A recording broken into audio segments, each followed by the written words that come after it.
کیسے تعجب کی بات ہے کہ احمدی کہلا کر حضرت مسیح موعود علیہ الصلوۃ والسلام کے ہاتھ پر تجدید بیعت کر کے، یہ وعدے کر کے کہ ہم دین کو دنیا پر مقدم رکھیں گے، یہ عہد و پیمان باندھ کر کہ ہم دوبارہ اسلام کی کشتی کو پار لگانے کے لیے اپنے سر دھڑ کی بازی لگا دیں گے، اپنے جسموں کو بھی غرق کرنا پڑا اسلام میں تو غرق کر دیں گے، تاکہ اسلام کی کشتی کامیابی اور کامرانی کے ساتھ پار ہو سکے۔ اس کے باوجود دیکھتے ہیں کہ جماعت کے چند آدمی اس بوجھ کو اٹھا رہے ہیں جو لکھوں کھا کیا کروڑوں کا کام ہے کہ وہ اٹھائیں، اور صرف چند آدمی ہیں جو اس بوجھ کو اٹھائے ہوئے ہیں، اور کوئی احساس پیدا نہیں ہوتا، کوئی تکلیف نہیں ہوتی، کوئی انسانی ہمدردی کا جذبہ پیدا نہیں ہوتا، کوئی احساس ندامت دل میں پیدا نہیں ہوتا کہ ہم بھی تو اسی جماعت سے تعلق رکھتے ہیں، ہم نے بھی تو وہی وعدے کیے تھے، ہم پر بھی تو احسان ہے مسیح موعود علیہ السلام کے کہ دوبارہ اسلام کی حقیقی لذتوں سے آشنا کیا، اور بڑے آرام سے کھڑے اس طرح نظارے کر رہے ہیں جیسے ڈوبتی کشتی کا کوئی ساحل سے نظارہ کر رہا، اور کوئی اس کے دل میں حس پیدا نہ۔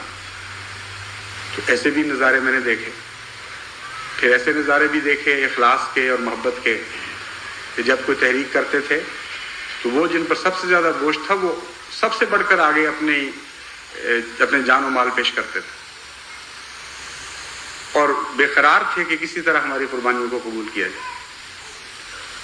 وہی ہیں اصل احمدیت کی روح، وہی ہیں جن کی دعائیں قبول ہوتی ہیں، وہی ہیں جن کی تمنائیں خدا کے حضور پایا قبولیت میں جگہ پاتی ہیں۔ انہی کے برتے پر آج احمدیت کی کشتی جاری ہے، انہی کے سر پر یہ سفر قافلہ اختیار کر رہا ہے، اور وہ بہت تھوڑے ہیں۔ دوست مجھ سے پوچھتے تھے کہ بتاؤ ہم کیا پیش کریں، کس طرح پیش کریں، اور کیا چاہیے اس سلسلے کے لیے۔ میں ان سے کہتا تھا ابھی نہیں۔ بعض دفعہ مجلس شورا میں گفتگو ہوئی تو بے قرار ہو کے لوگوں نے پوچھا کہ بتائیں ہم حاضر ہیں، جو چاہتے ہیں دیں گے۔ اس کے علاوہ انہوں نے بھی پیش کیا جن سے پوچھا بھی نہیں گیا تھا۔ ابھی امریکہ سے ہمارے ایک بھائی نے خط پیش کیا، انہوں نے کہا جو کچھ میرا ہے آپ سلسلے کا ہے، ایک دمڑی بھی میری نہ سمجھیں آپ، مجھے فاقے بھی کرنے پڑے تو میں گزارا کروں گا، اور میں بڑی دیانتداری سے پیش کر رہا ہوں، کوئی دوری نہیں ہے۔ حساب سارا لکھ کے دیا کہ یہ میرا لین دین ہے، یہ میری جائیداد ہے، اس کی یہ ویلیو ہے، آئندہ یہ امکانات ہیں، جس وقت جس لمحے مجھے کہا جائے گا سب کچھ چھوڑ دو، میں سب کچھ چھوڑنے کے لیے تیار ہوں۔ تو حقیقت یہ ہے کہ مسجدوں کی بڑی ضرورت ہے، حقیقت یہ ہے کہ بہت سے مبلغین کی ضرورت ہے، مگر میں ابھی کوئی تحریک نہیں کروں گا۔ میں نے فیصلہ کیا ہے کہ جب تک اپنے کمزور بھائیوں کو ساتھ ملنے کا موقع نہ دیا جائے ہم ابھی آگے نہیں بڑھیں گے۔ ظلم ہوگا ان پر جو محروم رہ جائیں اور قافلہ کہیں کا کہیں نکل جائے ان کو چھوڑ کر۔ اس لیے کچھ وقت ہمیں ان کو اپنے ساتھ ملانے کے لیے دینا چاہیے، ان کو سمجھانا چاہیے پیار اور محبت سے، ان کو بتانا چاہیے کہ کون سی نیکیاں ہیں، کون سی سعادتیں ہیں جن سے تم محروم چلے آ رہے ہو۔ جب تک یہ موقع مہیا نہ کیا جائے، اگر ہم چھوڑ کر آگے بڑھ جائیں گے تو خدا کا کام ہے وہ ضرور پورا ہوگا، یہ قافلہ تیز قدموں کے ساتھ آگے بڑھ جائے گا، لیکن یہ اور ان کی اولادیں پھر دنیا میں جذب ہو جائیں گی، ان کا کوئی سہارا نہیں رہے گا باقی۔ اس لیے انسانی ہمدردی کا تقاضا یہ ہے ان کو ساتھ شامل کیا جائے۔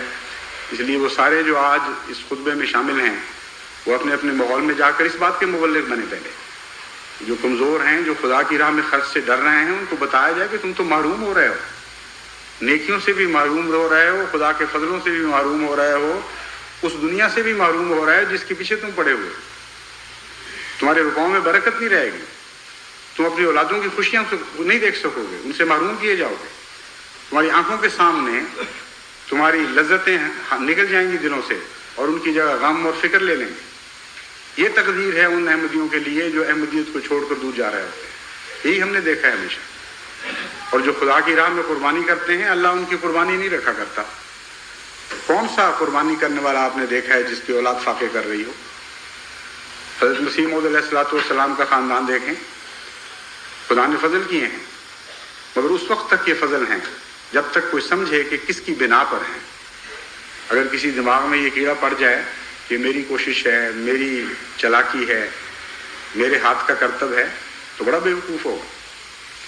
یہ ان چند روٹیوں کی طفیل مل رہا ہے جو مسیح موعود نے خدا کی راہ میں قربان کی تھی۔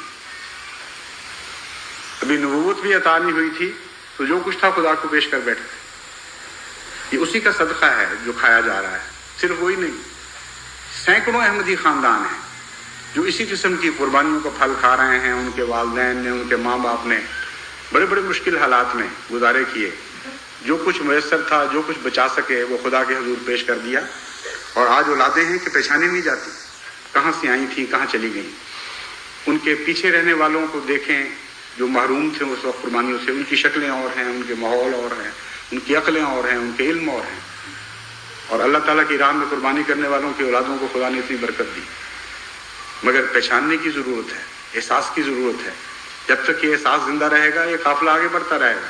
اگر یہ احساس مٹ گیا اور ہم غلط فہمی میں مبتلا ہو گئے کہ یہ گویا ہماری ہی ہوشیاریوں اور کوششوں کا نتیجہ ہے، تو برکتیں چھینی جائیں گی. تو ڈرتے کس بات سے؟